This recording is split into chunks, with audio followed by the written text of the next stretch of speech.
रुकिए, एक पल के लिए रुकिए। अभी जो मैं आपको बताने वाला हूं, यह किसी धर्म ग्रंथ की सामान्य बात नहीं है। यह वो सत्य है जो हजारों साल से छुपा था, गरुड़ पुराण के उन पन्नों में जिन्हें बहुत कम लोगों ने समझा। क्या आप जानते हैं, जब किसी घर में बेटी जन्म लेती है तो वो घटना नहीं होती, वो चयन होता है, भगवान का चयन। लेकिन सवाल यह है, भगवान किसे चुनते हैं? किस पिता को, किस माँ को, किस आंगन को? और सबसे बड़ा सवाल, क्या आपका घर उस चयन के योग्य है? आज हम गरुड़ पुराण के उन रहस्यों को खोलेंगे जो बताते हैं बेटियां किस घर में जन्म लेती है, क्यों लेती है, और उनके जन्म का आपके भाग्य से क्या संबंध है। यह वीडियो अंत तक देखिए, क्योंकि जो सत्य सबसे अंत में आएगा वह शायद आपकी जिंदगी का नजरिया बदल दे। मित्रों, हम सब जानते हैं कि दुनिया में हर दिन लाखों बच्चे जन्म लेते हैं, लेकिन क्या आपने कभी सोचा कोई बच्चा इसी घर में क्यों जन्मा, इसी माँ की कोख में क्यों आया, इसी पिता का बच्चा क्यों बना?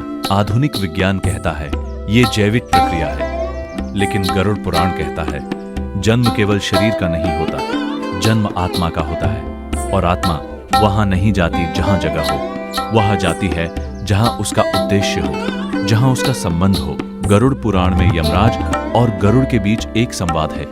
उसमें बताया गया है कि मृत्यु के बाद आत्मा की यात्रा कैसे होती है। उसके कर्मों का हिसाब होता है और फिर वो तय होता है अगला जन्म कहां होगा। ये कोई लॉटरी नहीं है, ये कर्म का गणित है। तो जब किसी घर में बेटी जन्म लेती है, वो भी इसी गणित का परिणाम है। वो आत्मा जो बेटी बनकर आई, उसने खुद उस घर को चुना, या यूं कहें उस घर के कर्मों ने उस आत्मा को आकर्षित किया। जैसे चुंबक लोहे को खींचता है, वैसे ही पवित्र घर की ऊर्जा पवित्र आत्मा को खींचती है। और यही कारण है कि कुछ घरों में बेटी आते ही माहौल बदल जाता है, रुका हुआ भाग्य चल पड़ता है, पिता का कठोर दिल पिघल जाता है। ये संयोग नहीं है, ये ऊर्जा का परिवर्तन है। हम सदियों से सुनते आए हैं बेटी लक्ष्मी होती है, लेकिन क्या हमने कभी सोचा कि ये बात कहां से आई? गरुड़ पुराण और देवी भागवत दोनों में एक बात स्पष्ट है, लक्ष्मी केवल धन की देवी नहीं है, लक्ष्मी संतुलन की देवी है, समृद्धि की देवी है, चेतना की देवी है। और लक्ष्मी वहां आती है जहां पहली बात सम्मान हो। लक्ष्मी उस घर में नहीं टिकती जहां अपमान हो, जहां क्रोध हो, जहां स्वार्थ हो। दूसरी बात शुद्धता हो, मन की, विचार की, आचरण की।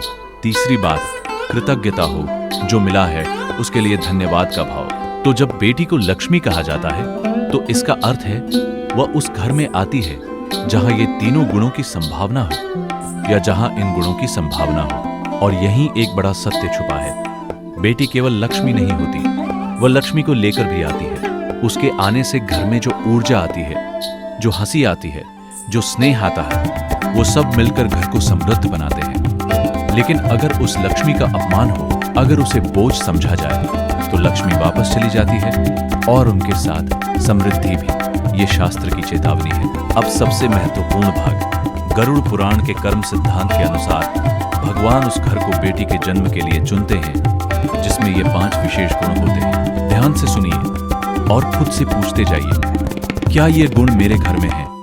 जिस घर में मां को केवल जिम्मेदारी नहीं, आदर दिया जाता है, जहां बहन की आवाज दबाई नहीं जाती, जहां पत्नी को साथी समझा जाता है, सेविका नहीं, ऐसे घर की ऊर्जा कोमल और संतुलित होती है, और कोमल आत्माएं वहीं आकर्षित होती हैं। गरुड़ पुराण में एक बात बहुत स्पष्ट है, यत्र नार्यस्तु पूजन्ते रमन्ते तत्र देवताः। जहां नारी की पूजा होती है वहां देवता निवास करते हैं। ये केवल मनुस्मृति की बात नहीं, ये ऊर्जा का नियम है। जहां स्त्री का अपमान होता है वहां पुण्य क्षीण होने लगता है, और जहां स्त्री का आदर होता है वहां देवत्व का वास होता है। इसलिए बेटी का आगमन उस सम्मान की पुष्टि भी होती है।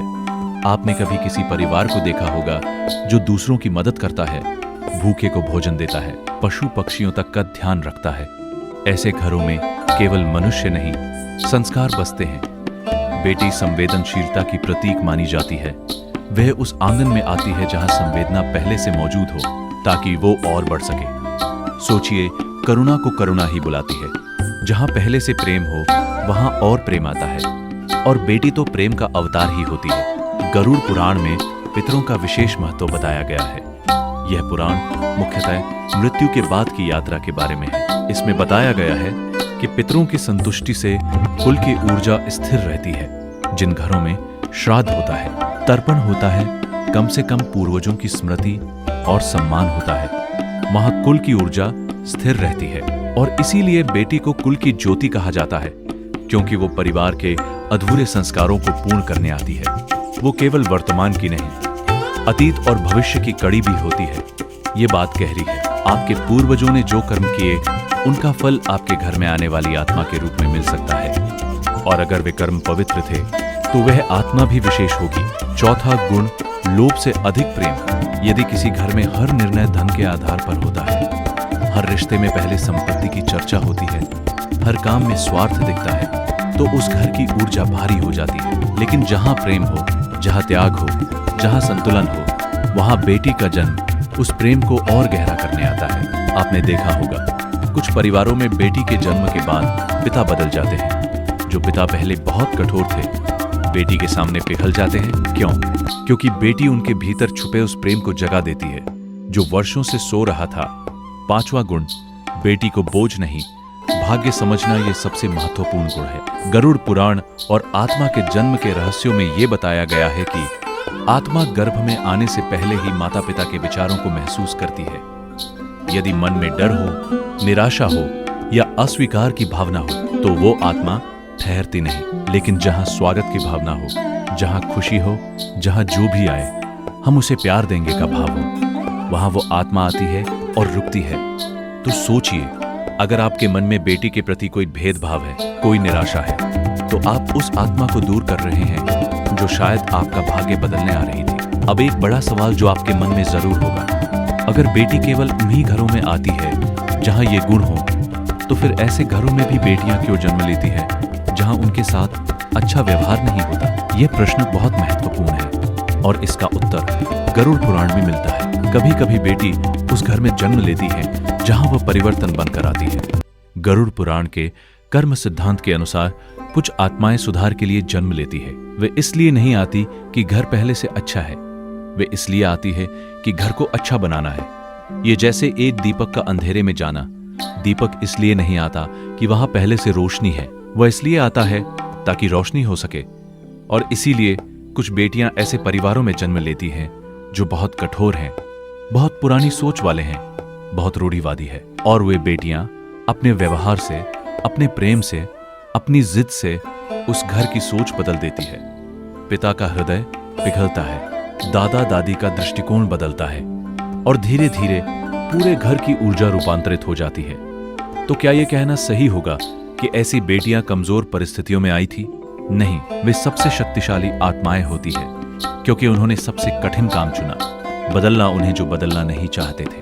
अब वो रहस्य जिसका इंतजार आप शुरू से कर रहे थे, क्या सच में बेटी माता पिता का भाग्य बदल सकती है? गरुड़ पुराण के कर्म सिद्धांत के अनुसार कोई भी आत्मा बिना कारण किसी परिवार में जन्म नहीं लेती। हर जन्म एक ऋण है, एक संबंध है, एक अधूरी यात्रा का परिणाम है। बेटी का जन्म कई बार उस ऋण को चुकाने का माध्यम बनता है, जिसे हम समझ भी नहीं पाते। कभी वह पिता के किसी अधूरे पुण्य का फल होती है। उस पिता ने शायद किसी पिछले जन्म में किसी की मदद की थी, किसी कन्या का संरक्षण किया था, और उसी का फल इस जन्म में उसकी अपनी बेटी के रूप में लौटा।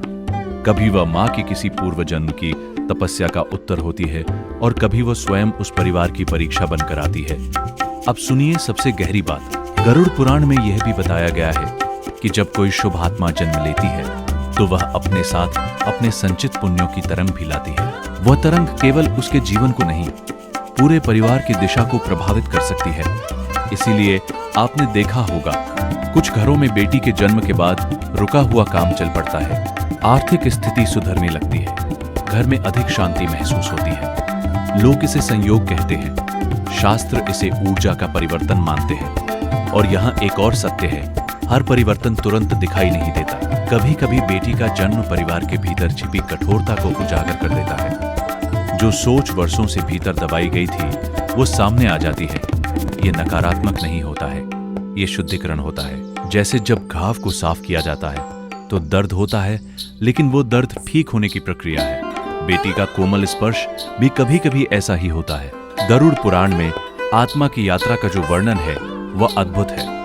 यह पुराण बताता है कि मृत्यु के बाद आत्मा कई पड़ावों से गुजरती है। उसके कर्मों का आकलन होता है, और फिर वह अगले जन्म की तैयारी करती है। और ये बात बहुत गहरी है। संभव है कि वही आत्मा जिसने किसी जन्म में पिता का रूप लिया था, अगले जन्म में बेटी बनकर लौटे, ताकि संबंध का संतुलन स्थापित हो सके। जरा सोचिए, वो बेटी जो आपकी गोद में खेल रही है, हो सकता है किसी जन्म में वो आपकी माँ रही हो, या आपका पिता, या आपका सबसे प्रिय मित्र। आत्माएं बदलती नहीं, रूप बदलते हैं। और इसीलिए कहा जाता है, बेटी केवल वर्तमान की संतान नहीं, वो आत्मा की यात्रा का विस्तार है। अब एक प्रश्न जो आपको झकझोर देगा। यदि बेटी का जन्म कर्मों से जुड़ा है, यदि वह अपने साथ पुण्य और उद्देश्य लेकर आती है, तो क्या उसे कमतर समझना स्वयं अपने भाग्य को कमतर समझना नहीं है? जब आप बेटी को अस्वीकार करते हैं, तो आप उस पुण्य को अस्वीकार करते हैं जो उसके साथ आया था। उस ऊर्जा को अस्वीकार करते हैं जो आपके घर को बदल सकती थी। ये केवल सामाजिक बुराई नहीं है, ये आध्यात्मिक मूर्खता है। अब वह रहस्य जो बहुत कम लोग जानते हैं। गरुड़ पुराण के कर्म सिद्धांत के अनुसार हर आत्मा अपने साथ 3 चीजें लेकर आती है। पहली, पूर्व जन्म के संस्कार, दूसरी अधूरे कर्म, तीसरी एक उद्देश्य। और यह तीनों चीजें उस बच्चे के स्वभाव, रुचि और संघर्ष में दिखती है। वह बेटी जो बचपन से ही सबकी मदद करती है, शायद वह करुणा का संदेश लेकर आई है। वह बेटी जो हर मुश्किल में डटी रहती है, शायद वो परिवार को साहस सिखाने आई है। वो बेटी जो सवाल पूछती रहती है, पुरानी बातों को चुनौती देती है, शायद वह परिवर्तन का दूत बनकर आई है। और कभी कभी वह बेटी जो बहुत कम उम्र में चली जाती है, वो भी एक संदेश देकर जाती है। वह संदेश जो शायद शब्दों में नहीं कहा जा सकता, लेकिन जो परिवार की आत्मा में हमेशा के लिए उकेर जाता है। मैं जानता हूं यह सुनना कठिन है, लेकिन गरुड़ पुराण का यही सत्य है। हर जन्म उद्देश्यपूर्ण है, हर आत्मा महत्वपूर्ण है, हर आत्मा महत्वपूर्ण है। अब हम उस अंतिम और सबसे गहरे प्रश्न पर आते हैं, क्या बेटी का जन्म केवल कृपा है, या वह एक आध्यात्मिक जिम्मेदारी भी है? गरुड़ पुराण का उत्तर स्पष्ट है, दोनों। जब कोई शुभ आत्मा किसी घर में जन्म लेती है, तो वो केवल सुख देने नहीं आती, वह उस घर की चेतना को ऊंचा उठाने आती है। उसके लिए परिवार का दायित्व है उसे शिक्षा देना, उसे सुरक्षा देना, उसे स्वतंत्रता देना, उसे सम्मान देना। यदि किसी घर में बेटी का स्वागत तो हो, पर उसे समान अवसर न मिले, यदि उसके सपनों को छोटा कर दिया जाए, यदि उसकी आवाज को अनसुना किया जाए, तो वो घर उस आध्यात्मिक अवसर को खो देता है जो उसे मिला था। गरुड़ पुराण ये सिखाता है कि जन्म लेने वाली आत्मा और परिवार के बीच एक सूक्ष्म अनुबंध होता है। आत्मा अपने संस्कार लेकर आती है और परिवार उसके संरक्षण का दायित्व लेता है। ये संबंध केवल पालन पोषण का नहीं, यह आत्मा के विकास का भी है। और जब ये दायित्व पूरा होता है, तो केवल एक बेटी नहीं बढ़ती, पूरे परिवार की चेतना बढ़ती है। मित्रों, आज हमने एक लंबी यात्रा की। हमने जाना कि बेटी का जन्म केवल एक पारिवारिक घटना नहीं, वह आत्मा की यात्रा का एक अध्याय है।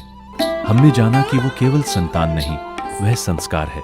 वह केवल रिश्ता नहीं, वह ऊर्जा है। गरुड़ पुराण के कर्म सिद्धांत हमें यही समझाते हैं, कोई भी जन्म संयोग नहीं होता। हर आत्मा अपने पूर्व कर्मों और उद्देश्य के अनुसार घर चुनती है। और जब बेटी जन्म लेती है, तो वह अपने साथ एक अवसर लेकर आती है, प्रेम बढ़ाने का, सोच बदलने का और परिवार को भीतर से मजबूत करने का। बेटी का सम्मान करना केवल शब्दों से नहीं होता, उसे शिक्षा देना, उसे निर्णय लेने का साहस देना, उसे समान अधिकार देना, उसके सपनों को अपना सपना समझना, यही सच्चा आदर है। और जहां ये आदर होता है, वहां केवल एक बेटी नहीं बढ़ती, पूरे परिवार की किस्मत बढ़ती है।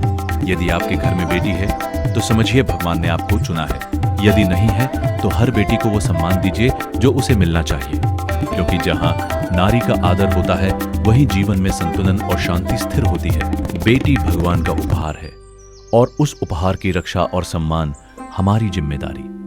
अगर इस कथा ने आपके दिल को छुआ हो, तो एक काम कीजिए, यह वीडियो उस इंसान को भेजिए जिसे ये सुनना जरूरी है। चैनल को सब्सक्राइब कीजिए और नीचे कमेंट में लिखिए, बेटी मेरा वरदान है। मिलते हैं अगले रहस्य में। जय श्री हरि।